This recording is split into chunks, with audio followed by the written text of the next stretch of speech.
وہ مزید کچھ بولنے لگی مگر میراحیل نے خاموشی سے اپنا سر اس کی گود میں رکھا اور اس کی ہتھیلی میں اپنا منہ چھپا لیا تھا۔ دلاویز اسے سمجھنے کی کوشش کر رہی تھی کہ اسے اپنی ہتھیلی پر گرم پانی کی بوندیں پھسلتے ہوئے محسوس ہوئی تھی۔ وہ یکدم حیران ہوئی اور مزید کچھ کہے بغیر دلاویز اسے اپنے احسار میں قید کیا تھا۔ میراحیل کو اضطراب میں دیکھ کر اس کا دل و دماغ سن ہو گیا تھا۔ آہیل کی بے چینی کے آگے دلاویز نے ہتھیار ڈال دیے تھے۔ بارش ایک بار پھر جم کر برسنے لگی تھی۔ ہوا میں ہچکولے لے کر کھاتی پھول اور پودوں سے ٹکرا کر زمین پر گرتی بوندوں کا شور شیشے کے مضبوط دروازے کے باہر ہی دم توڑ تھا۔ ایسے میں بہت سے شور انسان کے اندر بھی دم توڑ دیتے ہیں۔ انہیں باہر آنے کا رستہ دینا چاہیے ورنہ سماعتیں بیکار ہو جاتی ہیں۔ پھر ہم وہ آوازیں بھی سننے سے قاصر ہو جاتے ہیں جو دل ہمیں دیتا ہے۔ میر خلیل اب پہلے سے زیادہ بیمار اور بوڑھے نظر آنے لگے تھے۔ خالی حویلی کی دیواریں انہیں کاٹنے لگی تھیں۔ گھر والوں کے نام پر محض ان کے ملازم تھے جو ان کا خیال رکھتے تھے، ان کا دل بہلانے کے لیے انہیں باتوں میں مصروف رکھتے تھے۔ کریم ویسے ہی تھا جیسے پہلے تھا۔ اپنی ماں کی موت بھی اس کے صدمے کا باعث نہیں بن سکی تھی۔ اس کی سرگرمیوں میں فرق نہیں آیا تھا۔ وہ حال میں اپنی مخصوص کرسی پر بیٹھے ہوئے تھے اور فیملی البم اپنی گود میں کھول کر رکھا تھا۔ گھر چیزوں یا آسائشوں سے نہیں گھر والوں سے بنتا ہے، اس بات کا احساس انہیں اب ہو رہا تھا۔ زندگی کے بھی سبق سکھانے کے اپنے اپنے طریقے ہوتے ہیں۔ میر سرکار، آپ چھوٹے میر کو اس صورتحال سے آگاہ کیوں نہیں کرتے؟ جلالی زمین کے کچھ کاغذات پر دستخط لینے حویلی آیا تھا اور میر خلیل کو اس طرح اداس اور تنہا دیکھ کر اس کے ماتھے پر سلوٹیں پڑ گئی تھیں۔ میں نے اس کے ساتھ پہلے ہی غلط کیا ہے جلالی، اب کس منہ سے اس سے بات کروں گا؟ انہوں نے بی جان کے بغل میں کھڑے آہیل کی تصویر پر انگلی پھیرتے ہوئے اداسی سے کہا تھا۔ وہ آپ کا اپنا خون ہے میر سرکار۔ مگر جلالی، میر خلیل کی آنکھوں میں خدشہ تھا، ان کی گردن میں گلٹی ابھر کر معدوم ہوئی تھی۔ انہوں نے ٹیبل پر رکھے لینڈ لائن کی جانب نظریں پھیری تھی۔ بات کرنے میں کوئی حرج نہیں ہے سرکار، وہ اس وقت آپ کو کسی اپنے کی ضرورت ہے، کم از کم آپ کا دل ہلکا ہو جائے گا۔ جلالی کی بات نے میراحیل کو کافی حوصلہ دیا تھا۔ دلاویز بے نیاز کاؤچ پہ اس کے پہلو میں لیٹی سو رہی تھی اور میراحیل اس کے چہرے کو خالی نظروں سے دیکھ رہا تھا۔ اس میں اتنا حوصلہ نہیں تھا کہ وہ ان حقیقتوں سے پردہ اٹھائے جن کا ڈھکے رہنا ہی دلاویز کے لیے اچھا تھا۔ اگر اللہ کو اس راز سے پردہ اٹھانا ہوتا تو 10 سال پہلے اٹھا چکا ہوتا، مگر جن رازوں کا پردہ اللہ رکھ لیتا ہے پھر وہ راز قبر تک حجاب میں رہ جاتے ہیں۔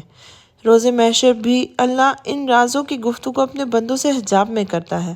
وہ اللہ جس اور اس کے بندوں کا معاملہ ہے، ان معاملات میں کسی دوسرے کو کوئی دخل نہیں ہوتا۔ وہ اٹھ کر سلائڈ ڈور کے سامنے ٹراؤزر کی جیب میں دونوں ہاتھ مقید کیے باہر پھولوں پر ٹھہرے شبنم کے قطروں کو خشمگین نظروں سے دیکھنے لگا تھا۔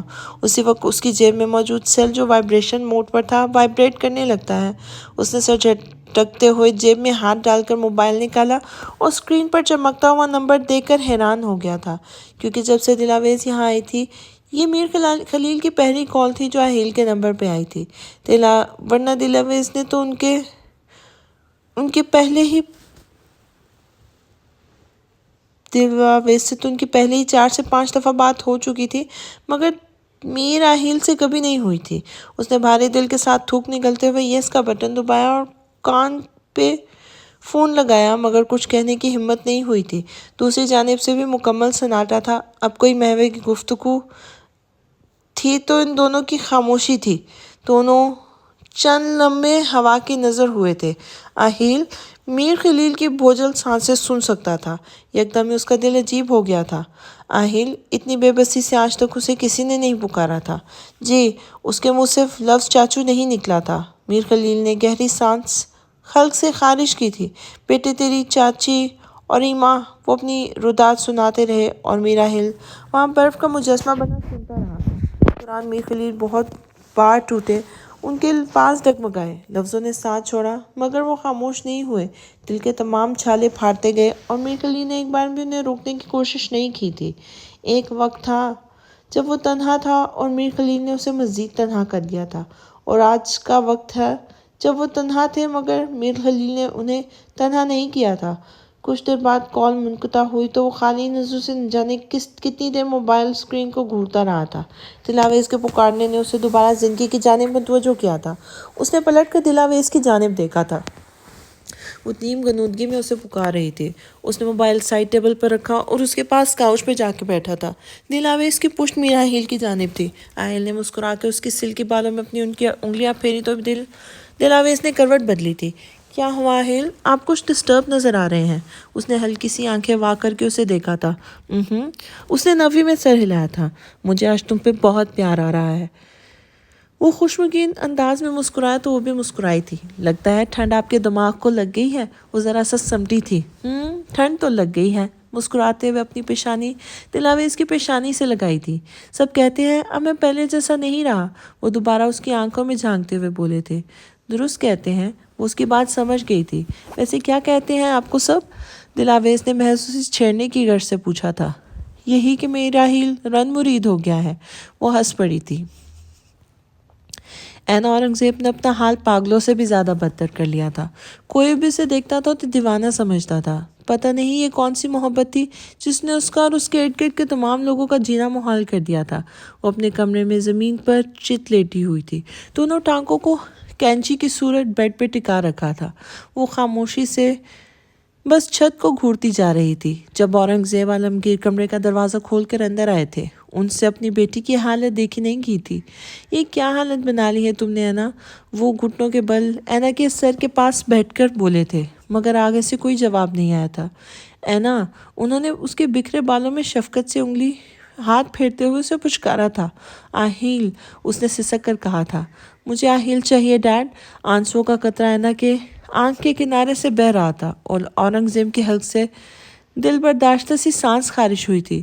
وہ شادی شدہ ہے اینا۔ وہ فوراً سے اٹھ کے بیٹھ گئی تھی۔ پلیز ڈیڈ، اس سے بات کریں، وہ مان جائے گا۔ اس نے بے بسی سے اپنے باپ کے دونوں ہاتھوں کو تھام کر کہا تھا۔ وہ نہیں مانے گا اینا، پلیز۔ انہوں نے مزاحمت کی تھی۔ آپ اپنی بیٹی کے لیے میراحل سے بات نہیں کر سکتے ڈیڈ؟ پلیز ڈیڈ، میں آپ کے پاؤں پکڑتی ہوں۔ اینا نے دیوانہ وار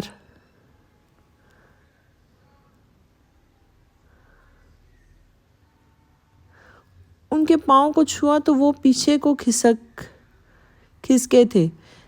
بیٹا ضد مت کرو، وہ تمہارا نہیں ہو سکتا۔ انہوں نے اسے آج سے پہلے ایسی حالت میں نہیں دیکھا تھا۔ کسی بھی باپ کے لیے اپنی اولاد کو ایسی حالت میں دیکھنا اذیتناک ہوتا ہے۔ ہو سکتا ہے ڈیڈ ایک بار آپ کوشش تو کریں، میں آپ کے ساتھ ہاتھ جوڑتی ہوں، پلیز مجھے آہل لا کر دے دیں، ورنہ پلیز میں مر جاؤں گی ڈیڈ۔ وہ اپنا سر اورنگزیب کے ہاتھوں پہ ٹکا کر چیخ چیخ کر رونے لگی تھی۔ اگر وہ مجھے نہیں ملا تو میں مر جاؤں گی ڈیڈ۔ کیا آپ اپنی بیٹی کو مرتا ہوا دیکھ سکیں گے؟ وہ روتے روتے سوال کر رہی تھی اور وہ بے بسی سے اینا کو دیکھ رہے تھے۔ وہ اسے کیسے سمجھاتے کہ اس بار وہ جس چیز کی کر رہی ہے وہ چیز نہیں ہے، ایک انسان ہے۔ اگر آہل مجھے مل گیا نا ڈیڈ، تو میں وعدہ کرتی ہوں کہ میں پھر کبھی آپ سے کسی بھی چیز کے لیے پریشان نہیں کروں گی، پرومس۔ وہ چھوٹے بچے کی طرح اپنے باپ کو آہل سے بات کرنے کے لیے منا رہی تھی۔ میں اپنا لائف سٹائل بالکل بدل دوں گی ڈیڈ، پلیز۔ وہ اپنا آپ کھونے لگی تو اورنگزیب نے گھبرا کر ہتھیار ڈال دیے تھے۔ ٹھیک ہے، میں اس سے بات کروں گا۔ اینا کا وجود ساکت ہو گیا تھا۔ آپ کریں گے بات آہل سے؟ اس نے نکاہت سے اورنگزیب کی آنکھوں میں دیکھا تھا۔ ہاں میری جان، میں بات کروں گا آہل سے، وہ بے بسی سے بولے تھے۔ پرومس؟ اینا یقین دہانی چاہتی تھی اور ایسا کرتے ہوئے اس کے چہرے پہ بلا کی معصومیت تھی۔ Promise honey, promise. اب یہ سن کر اینا کی تڑپ کو قرار سا آ گیا اور وہ نڈھال سی باپ کے بازو میں گری تھی۔ میں وعدہ کرتا ہوں اپنی بیٹی سے، میں میراحل سے بات کروں گا، اسے منانے کی کوشش کروں گا۔ اپنی بیٹی کے لیے مجھے جو کچھ کرنا پڑا، داؤ پہ لگانا پڑا، میں لگاؤں گا۔ وہ اینا کا چہرہ اپنے سینے سے لگایا اس کے بالوں کو سہلاتے ہوئے کرب سے بول رہے تھے اور وہ اینا کی بوجھل پلکیں آہستہ آہستہ بند ہونے لگی تھی۔ میراحل اورنگزیب عالمگیر کو اپنے آفس میں دیکھ کر چونکا تھا۔ خیریت مسٹر عالمگیر؟ کون سی ضرورت آپ کو یہاں کھینچ لائی؟ وہ سیدھے ہوتے ہوئے بولا، جبکہ اورنگزیب عالمگیر ابھی ٹیبل سے کچھ فاصلے پہ کھڑے تھے۔ وہ ایک مضبوط شخصیت کے مالک تھے، مگر اس وقت کافی پریشان اور بوجھل سے دکھائی دے رہے تھے۔ میرا اس بات سے انکار نہیں کروں گا، مجھے یہاں میری ضرورت ہی کھینچ لائی ہے، یا پھر شاید مجبوری۔ وہ اپنا کوٹ کا بٹن کھولتے ہوئے آہیل کے بمقابل کرسی پہ بیٹھے تھے اور آہیل کی بھویں تن گئی تھی۔ میں سن رہا ہوں، وہ دونوں کہنیاں کرسی کے بازوؤں پر ٹکا کر پیچھے ٹک لگاتے ہوئے بولا۔ اورنگزیب نے آہستگی سے گندا کھنگارا تھا۔ میں یہاں تم سے اینا کے حوالے سے بات کرنے آیا ہوں۔ اینا کا نام سنتے ہی آہیل کے ماتھوں پر ماتھے پر شکن پڑ گئے۔ میں جانتا ہوں اس وقت اس طرح سے تمہارے آفس میں آ کر اپنی بیٹی کے حوالے سے بات کرنا غلط ہے، سراسر ان پروفیشنل ہے، مگر میری بیٹی نے مجھے مجبور کر دیا ہے۔ انہوں نے گہری سانس لی اور آہیل نے پہلو بدلا تھا۔ اسے اندازہ ہو گیا تھا کہ اورنگزیب کیا بات کرنے آئے ہیں۔ آپ اچھے سے جانتے ہیں میں ایک شادی شدہ مرد ہوں، پھر بھی آپ مجھ سے بیٹی کی بات کر رہے ہیں۔ اسے اورنگزیب کی جرأت پر حیرت ہوئی تھی۔ میں سب جانتا ہوں آہیل، دیکھو اگر تم چاہو تو یہ سارے مسئلے حل ہو سکتے ہیں، مگر معلوم ہے تمہاری شادی کن حالات میں ہوئی تھی۔ یہ تو تمہارا بڑا پن ہے کہ تم نے ایک ایسی عورت کو اپنے ساتھ رکھا ہوا ہے جو تمہیں بالکل پسند نہیں بلکہ زبردستی تم پر تھوپی گئی ہے۔ اورنگزیب کی بات پر میرا آہیل کے جبڑے بھیج گئے تھے، مگر وہ چپ چاپ خاموشی سے ان کی بات سنتا رہا تھا۔ تمہیں جو چاہیے میں تمہیں دوں گا، یہ سب اینا کا ہی تو ہے۔ تم بھلے اپنی بیوی کو مت چھوڑنا، بلکہ میں اپنی کچھ پراپرٹی بھی تمہاری بیوی کے نام کر دوں گا۔ اس سے زیادہ اور کیا چاہیے ہوگا اسے؟ اس معمولی سی لڑکی کو میرا آہیل نے ضبط سے مٹھیاں بھیجی تھی۔ تو پھر آپ مجھ سے اپنی بیٹی کی زندگی میں شامل ہونے کے لیے ڈیل کرنے آئے ہیں؟ اس نے اپنا لہجہ سرسری بناتے ہوئے کہا تھا۔ اورنگزیب میرا آہیل کے تاثرات پر دھیان دیے بغیر اپنی گفتگو جاری رکھے ہوئے تھا۔ تمہیں کہاں ملے گی ایسی عورت جو تم پہ اپنا سب کچھ قربان کرنے پہ راضی ہے؟ اینا اورنگزیب، وہ ٹیبل پہ دونوں ہاتھ باہم رکھتے ہوئے ذرا سا پیچھے کو جھکے تھے۔ برمنگھم کے 10 ملینئر میں سے ایک کی بیٹی ہے، اور وہ جس پہ انگلی رکھے گی اس کے قدموں پر نثار ہونے کے لیے تیار ہو جائے گا، مگر پھر بھی اس نے تمہیں پسند کیا ہے۔ اس کے جذبات کی قدر کرو میرا آہیل۔ انہوں نے امید بھری نظروں سے آہیل کی سپاٹ نظروں کو دیکھا تھا، جو آنکھوں کی پتلیوں سکیڑے اورنگزیب کو خاموش نظروں سے دیکھ رہی تھی۔ اس خاموشی میں بلا کی سزا تھی، بلا کی سختی تھی، خوف تھا۔ آئی ہوپ میری بات تمہیں بری نہیں لگی ہوگی۔ اورنگزیب عالمگیر نے اس کی خاموشی کو محسوس کر کے تھوک نکلتے ہوئے فوراً اپنے لہجے کی تصدیق کی تھی۔ آہیل خاموشی سے مسکرایا، مگر یہ بات محض آہیل ہی جانتا تھا کہ اس مسکراہٹ میں سامنے بیٹھے شخص کے لیے کتنی نفرت تھی۔ یہ موقع محل نہیں تھا، ورنہ میرا آہیل اورنگزیب عالمگیر کی ایک ایک لفظ کا حساب سود سمیت واپس دیتا، جو بھی انہوں نے میرا آہیل کی بیوی کے لیے کہے تھے۔ اس ویکینڈ اینا کی برتھ ڈے ہے، جس کی خوشی میں بہت بڑی پارٹی دے رہا ہوں۔ تم اگر پارٹی میں آئے تو میں سمجھ جاؤں گا کہ تم نے میری بات مان لی ہے۔ وہ مسکرائے، مگر آہیل نہیں مسکرایا تھا، اور مجھے پورا یقین ہے کہ تم اس پارٹی میں ضرور شرکت کرو گے۔ وہ کرسی سے کھڑے ہوتے ہوئے بولے۔ میرا آہیل بھی اپنی پاور سیٹ سے کھڑا ہوا تھا۔ انہوں نے اپنے کوٹ کا بٹن مقفل کرتے ہوئے مسافے کے لیے ہاتھ آگے بڑھایا، جسے کچھ لمحے میرا آہیل خاموشی سے دیکھتا رہا۔ اورنگزیب کشمکش کی کیفیت میں اسے دیکھتے رہے تھے۔ انہیں یہ رد عمل عجیب سا لگا تھا۔ پھر آہیل نے معنی خیز انداز میں مسکراتے ہوئے ان کے انتظار کرتے ہاتھ کو تھاما تو ان کی جان میں جان آئی تھی۔ اورنگزیب عالمگیر متاثر کن انداز میں مسکرائے تھے۔ ان کے آفس سے نکلتے ہی میرا آہیل کے چہرے پر نمودار تاثرات سخت ہو گئے تھے۔ ڈیڈ، آپ کے آہیل سے کیا بات ہوئی؟ ابھی وہ گھر میں ٹھیک سے داخل بھی نہیں ہوئے تھے، اور اینا دیوانوں کی طرح ان پر لپکی تھی۔ ہنی، آنے تو دو اپنے ڈیڈ کو۔ وہ ٹائی ڈھیلی کرتے ہوئے مسکرائے تھے۔ پلیز ڈیڈ، اور سسپنس مت بڑھائیں۔ وہ مصنوعی ناراضگی سے بولی تو انہوں نے معنی خیز نظروں سے اینا کے چہرے کو دیکھا تھا، اور اینا نے غور سے ان کے چہرے پر رقم تاثرات کو سمجھنے کی کوشش کی تھی۔ ڈیڈ، کیا آہیل نے منع کر دیا ہے؟ اس نے اپنے دل میں ابھرتے خدشے کو ظاہر کیا تھا۔ نہیں، وہ مسکرائے، اور اینا کے چہرے کے تاثرات یکدم بدلے تھے، لیکن انہوں نے سانس لینے کا وقفہ لیا تھا۔ آہیل ایک کامیاب اور سمجھدار بزنس مین ہے، اور وہ اتنی بہترین آفر ٹھکرائے گا بھی نہیں۔ انہوں نے نظریں اینا کے چہرے پر جمائی تھی۔ اس کی شکل پر ایک رنگ آ کے گزر گیا تھا۔ اس کا مطلب؟ اینا کے آواز میں حیرت اور خوشی دونوں شامل تھے۔ یس سویٹ ہارٹ۔ انہوں نے اس کا سرخ چہرہ اپنی ہتھیلیوں میں لیتے ہوئے اس کے گمان کو حقیقت کے پیکر میں بدلا تھا۔ ڈیڈ، جن آنکھوں میں کچھ دیر پہلے حیرت تھی، اب وہ جگہ خوشی نے لے لی تھی۔ اس کی آنکھیں چمکی اور پرجوشی سے باپ کے سینے سے لگ گئی تھی۔ آئی لو یو ڈیڈ، وہ ان کے گال چومتے ہوئے خوشی سے چیخی تو وہ ہنسنے لگے تھے۔ یو ٹو مائی ہارٹ، میری بیٹی کا برتھ ڈے ہے اور یہ تحفہ میری طرف سے۔ انہوں نے اس کی پیشانی چومی تھی۔ یہ میری زندگی کا بیسٹ برتھ ڈے گفٹ ہے ڈیڈ، تھینک یو سو مچ، وہ ایڑیوں کے بل بچوں کی طرح گھومتے ہوئے خوشی سے بولی تھی۔ اب جاؤ اور اپنے برتھ ڈے کی تیاری کرو، وہ اس کے گال کو نرمی سے چھوتے ہوئے بولی تھی۔ یس یس، میں اپنے اسپیشل ڈے پہ سب سے زیادہ اسپیشل دکھنا چاہتی ہوں، وہ چہکتے ہوئے بولی تھی۔